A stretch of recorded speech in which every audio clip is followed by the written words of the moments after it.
Tuntunin ba ng ilang tao makibahagi sa bagahe ng mundo? Huwag ang pagmasdan ang pangyayari, kumalat kumalaw, lamang sa isip ng damdamin. I-start ko siya. Dito natin kukontrol yung mga kanta. Okay? Click ko siya lahat. Para din siya kahit ilan po pwede natin i-play. Pwede natin siya i-play. Kahit dalawa pag-play. Pwede natin siya i-control. Habang nasa live tayo, hinaan natin siya. Hinaan natin siya. May pag-play.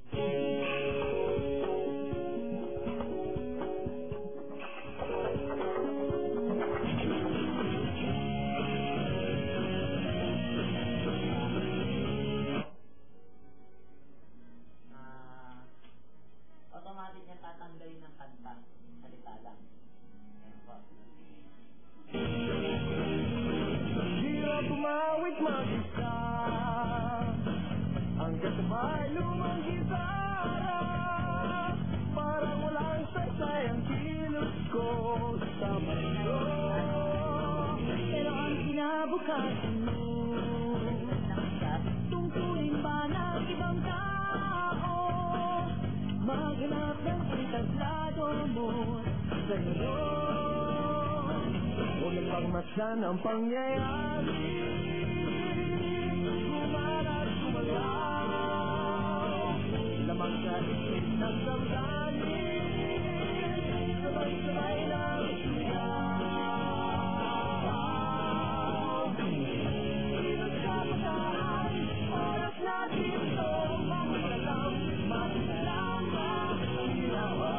Ilos ka pagkaan, buhay natin ito, ang mundong kinasal tayo magpatakbo.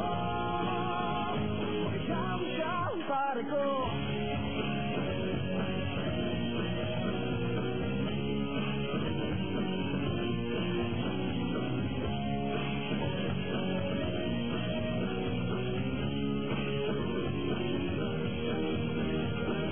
Gusto ko mamakita sa pagtas ng mga problema, anong magagawa ng isang katulad mo? Pero ang kinabukasan mo, tungkulin ba ng ilang tao makibahagi sa bagahe ng mundo? Huwag ang pagmasdan ang pangyayari, kumalat kumalaw, lamang sa isip ng damdamin, sabay-sabay ng sigaw. Ilos ka pagkaan, oras natin ito, magkalam, makisama, ilaw. Ilos ka pagkaan, buhay natin ito, ang mundong kinasal tayo magpatakbo.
Okay, magandang umaga po sa inyong lahat. Time check, it's 10:40 a.m.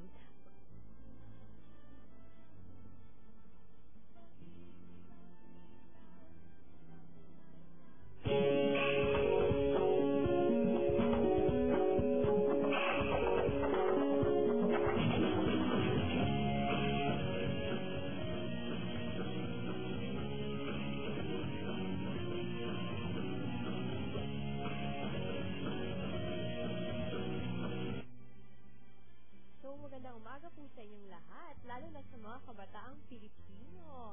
So, again, it's 10:40 in the morning at masaya po ako ngayon nakasama nyo sa ating programang ito. So, ako po ay si Ladybug, your host DJ for today. At kasama ko, si...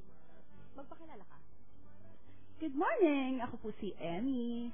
Hi, Emmy. Okay. So, ako po si Ladybug, ay yung guest DJ for today. So, ang pag-uusapan natin sa araw na to, actually, ang programang ito ay alay para sa mga kabataan. Lalo na sa mga kabataang Pilipino. At yung kanta kanina, yung mga kajam, ay para talaga sa ating lahat, di ba? Tama naman, mga kabataan, alive na alive tayo at nakikijam sa buhay. Kahit na medyo maraming problema sa school, sa bahay, o kahit saan man, sa mga friends. So, ngayong araw na ito, at sa program na ito, meron tayong mga 20 minutes para pag-usapan about youth. Yan.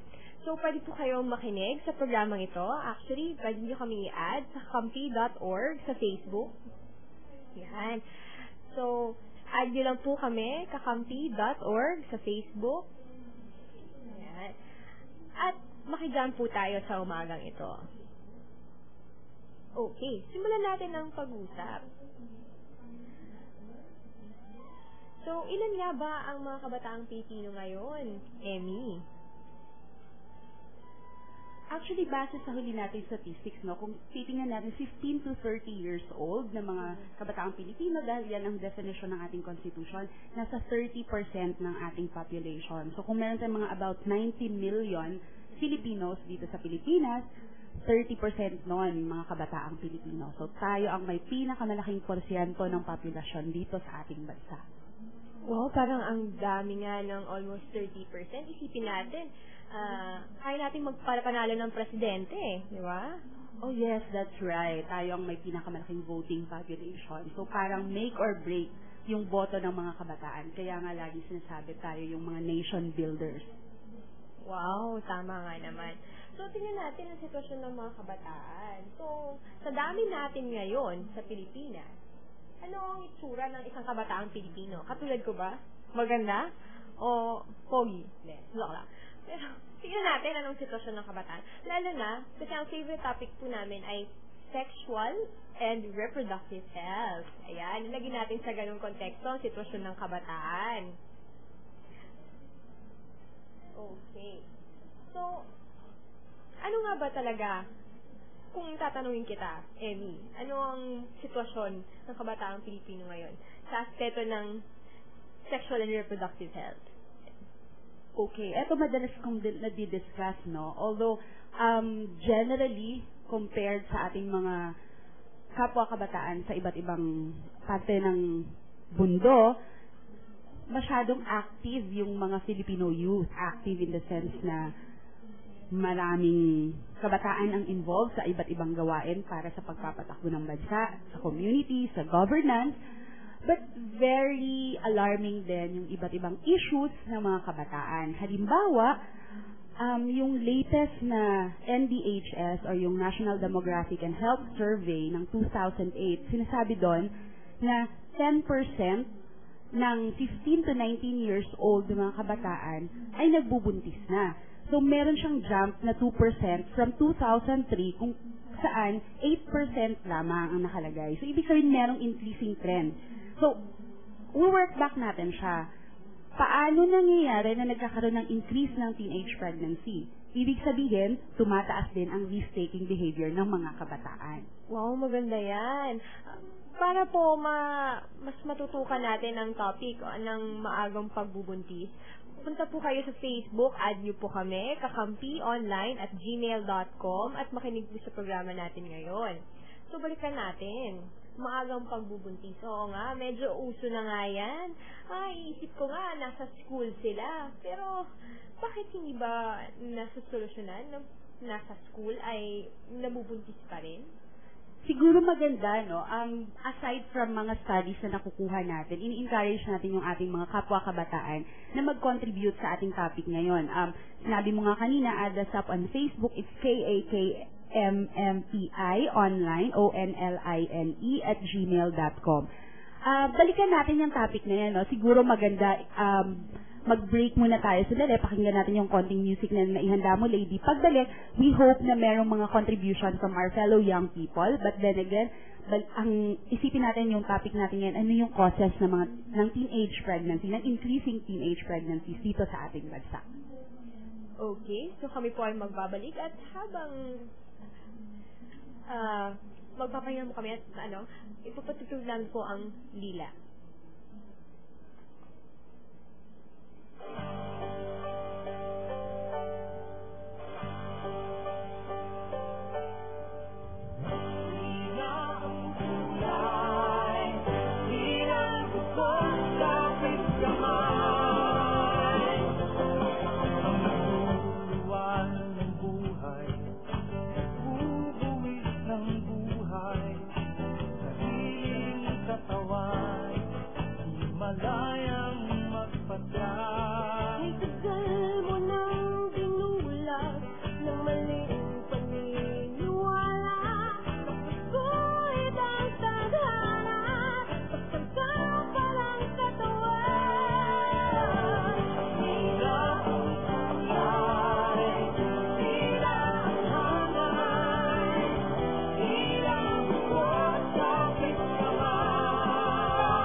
Okay. Welcome back. At Welcome magbabalik back, kami. everyone. Ay yung guest, radio DJs for the day, si Ladybug at si Emmy! Okay. So, mga kapatid, kaibigan at mga kapwa kabataan, please tune in to Kakampi. Add nyo po kami sa Facebook, ha? Punta lang po kayo, search nyo lang po kami, kakampi.org, okay? Yan. KAMMPI, po yun, online, online@gmail.com. Ayan. So, pwede po kayong mag-leave ng messages dyan at mag-suggest ng topics and even mag-interact. Kung sa tingin meron talagang gusto nyo ilabas or gusto nyo pag-usapan natin, usap tayo, sabi nga ni Tito Boy, di ba? So, eto po ay para sa kabataan. So, ini-encourage po namin, hinihimok namin lahat ng youth na mag-tune in, makinig tayo, at siyempre, makijam tayo, di ba? Tama! Okay, so ano nga ulit yung topic natin, Emmy? Ang iniwan nating topic kanina, mga causes ng teenage pregnancy. Bakit nga ba? Alam mo, may friend ako, lower batch siya sa akin, pero very sad na 1 year siyang nawala sa school. Malapit na siya dapat graduate. Tapos nabuntis siya. Pero super cute yung anak niya. Kaya caring na lang. Bakit? Pero alam mo, talaga, nung kapag meron kang mga kaibigan na nagbubuntis, no? Oo naman. Ako super hilig ko sa mga babies, no? Pero it's one thing kasi na mahilig ka sa babies, pero it's another thing na mag-isip ka, kaya ko na bang magka-baby? Ako feeling ko hindi pa ako ready, eh. So, wag muna. Hindi muna. Kopak. Ay, nako. Iba talaga ang readiness. Kaya, syempre. stressful yung nagbubuntis ka ng maaga, yung teenage mothers. I can feel na sobrang nasa-stress sila dahil sa mga ganong burden. Siyempre, nag-school ka pa, tapos nagbubuntis ka, may hilo-hilo effect, nadudual effect, tapos ganon, nature ba? Siyempre, at saka hindi lang naman, I think, other than the health implication na masyadong risky para sa ating mga kapwa kabataan na magbuntis ng maaga, I think yung social cost, no, ng maagang pagbubuntis, lalo na kung kailangan mo mag-stop from school.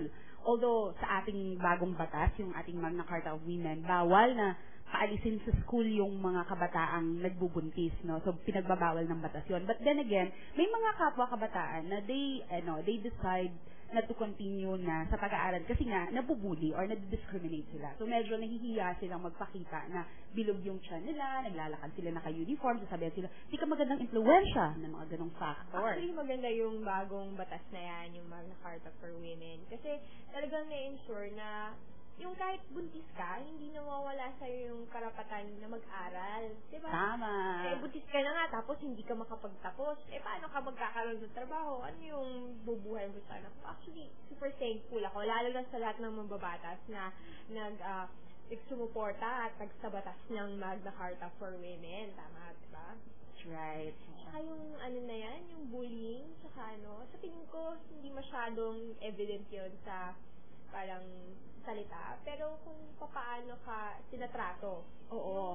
Actually, mas painful yun, no? Mas painful yung pambubuli by words or yung the way ka i-treat ng mga tao kaya sasabihin nila ng harap-harapan. Oo, yung mismong parang hindi na kayo close, hindi na niya kayo pinapansin. Actually, merong mga ganyan na parang nagbabago yung pakikitungo ng ibang tao sa'yo dahil nabuntis ka. Tapos, maririnig mo sa sa may kanto-kanto, si Cherva, ganito, buntis daw yan. Aga naglalandi kasi.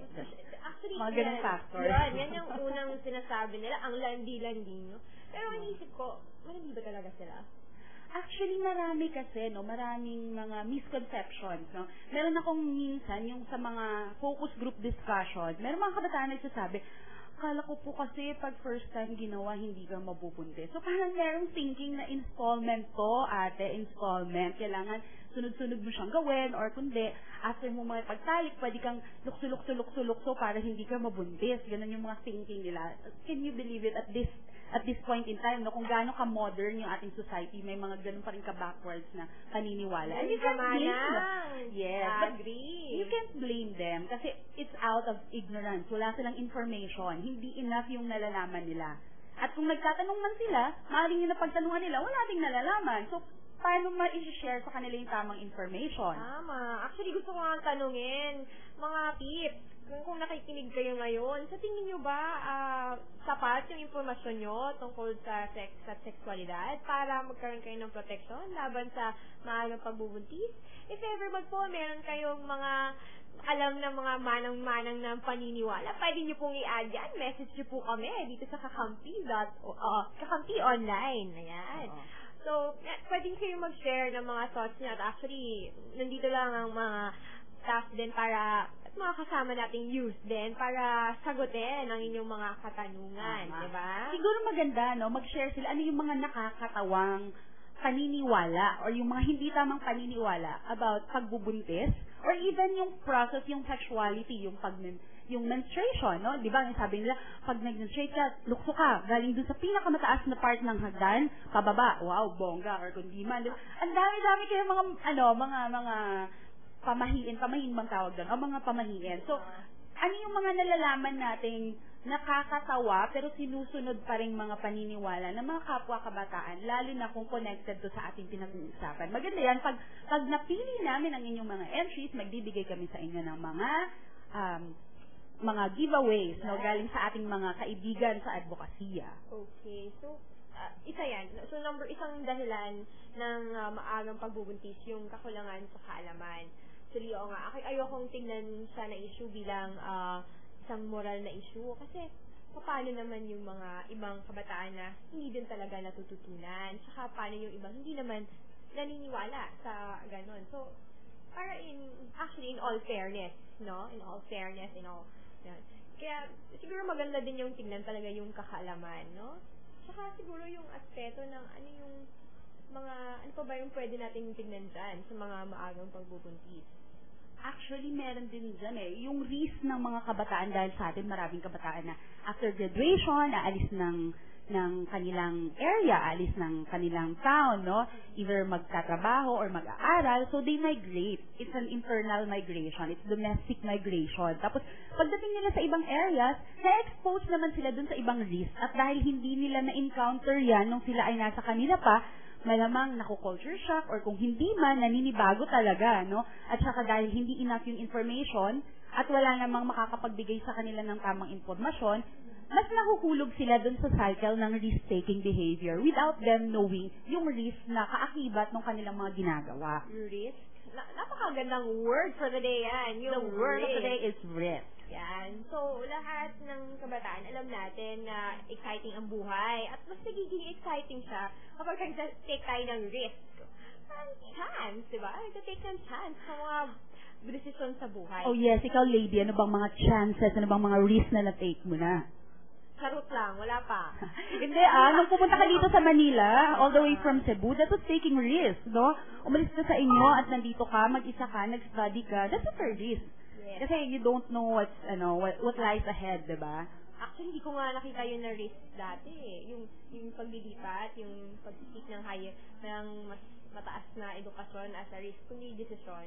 So, actually, maganda din tignan na ano yung mga hindi naiisip din ng mga kabataan sa kanilang mga desisyon sa buhay. Oo, Diyos ko, ako nga classic example ng migration from Mindanao to Luzon. Pero, yung una kasi... Hindi ka naman nagoyo dito, tapos hindi ka naman nabuntis. Hindi naman. Actually, it's, very empowering. At saka, it's a test also of how much you know yourself. No, kung nakapag-desisyon ka para sa sarili mo, at saka kung alam mo yung ginagawa mo. It helps din na may mga taong nagtuturo sa'yo, at it helps na may mga information ka. Aside from that, yung paninindigan mo talaga pag sinabi kong ayoko, ganon. So, pero yun na, minsan kasi nauuna sa atin yung excitement. Tapos pag nandun na tayo doon natin, oo nga no, shucks, mahirap palang ganito, mahirap palang mag-isa. Yung iba na-enjoy yung una kasi ibang klase yung sense of freedom and liberation. Pero may mga times na talagang maiisip mo, oo nga no, ang hirap palang ganito, ang hirap mag-isa.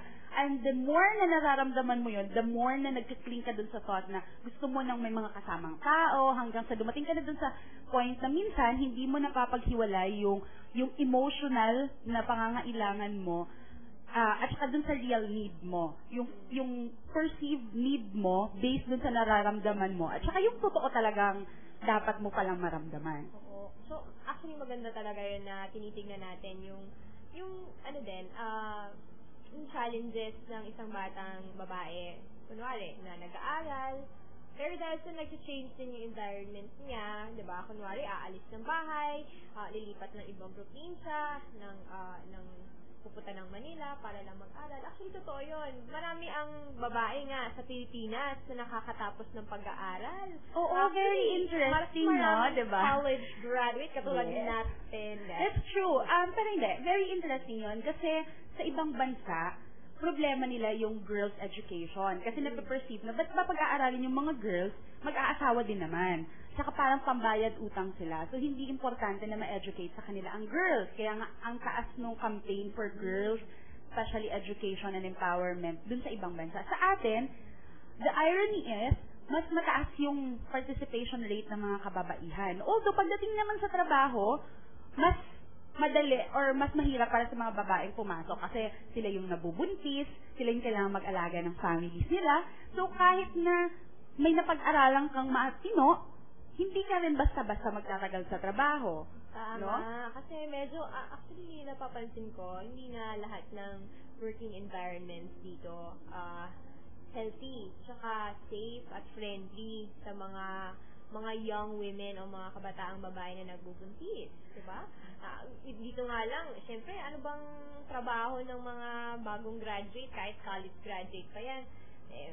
Lagyan natin sa hotel, sa restaurant, waitress, nasa front desk, di ba?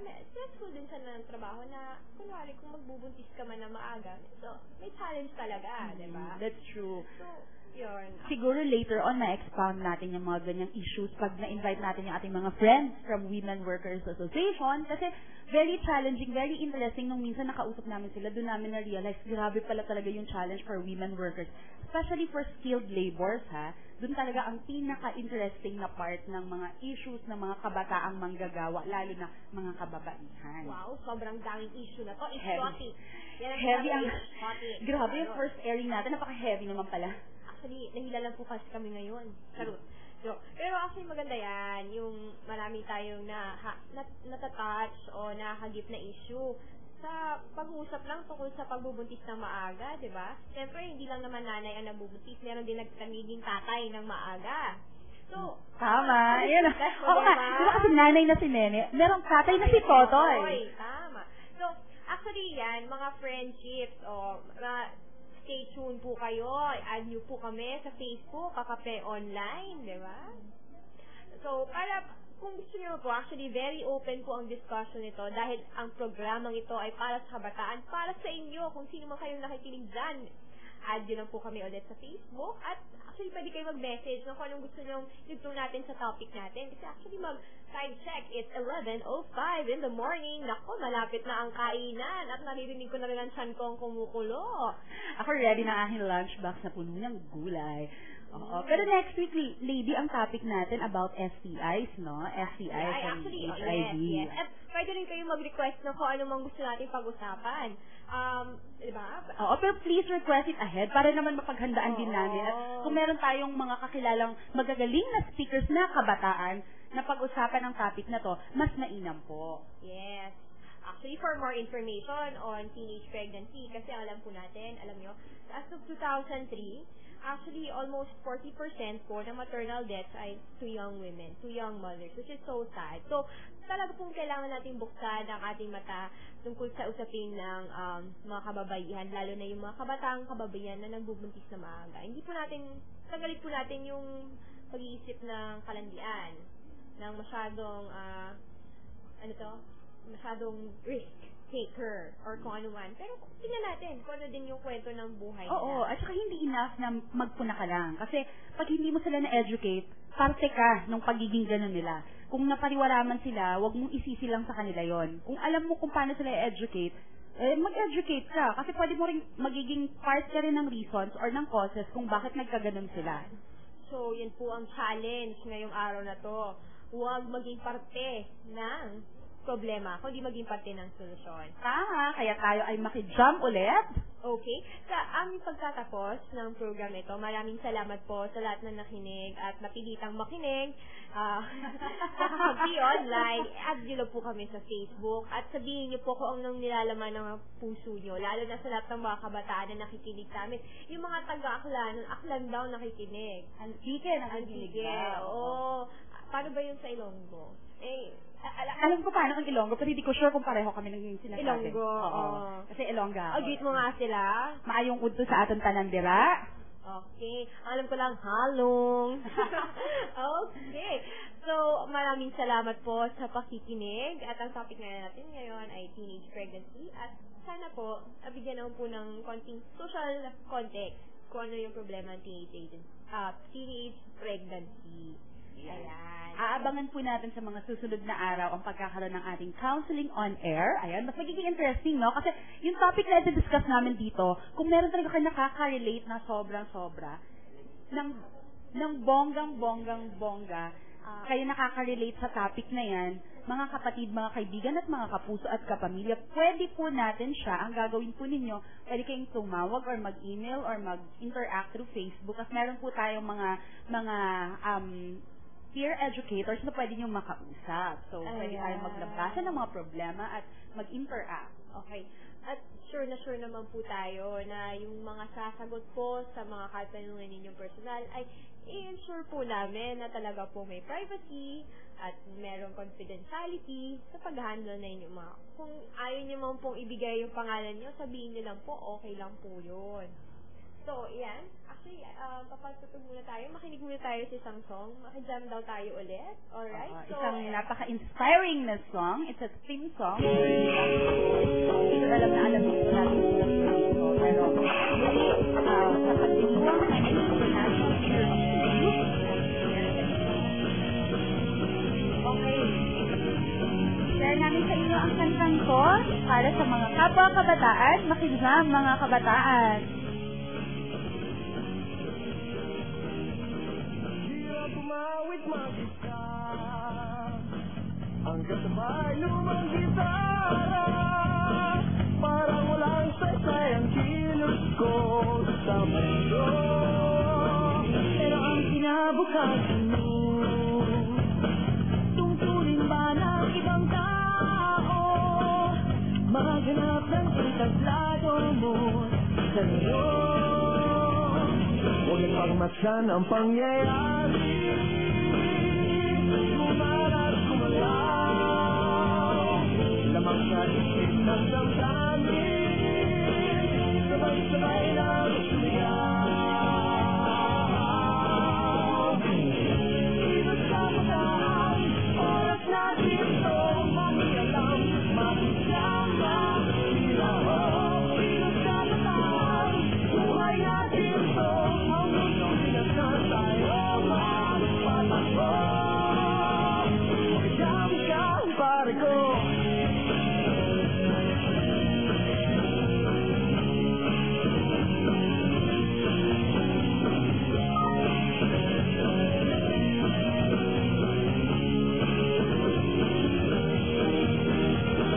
Gusto ko makita sa pagtas ng mga problema, anong magagawa ng isang katulad ko. Pero ang kinabukasan mo, tungkulin ba ng ilang tao, makibahagi sa bagahe ng mundo. Huwag ang pagmasdan ang pangyayari, kumarat kumalaw,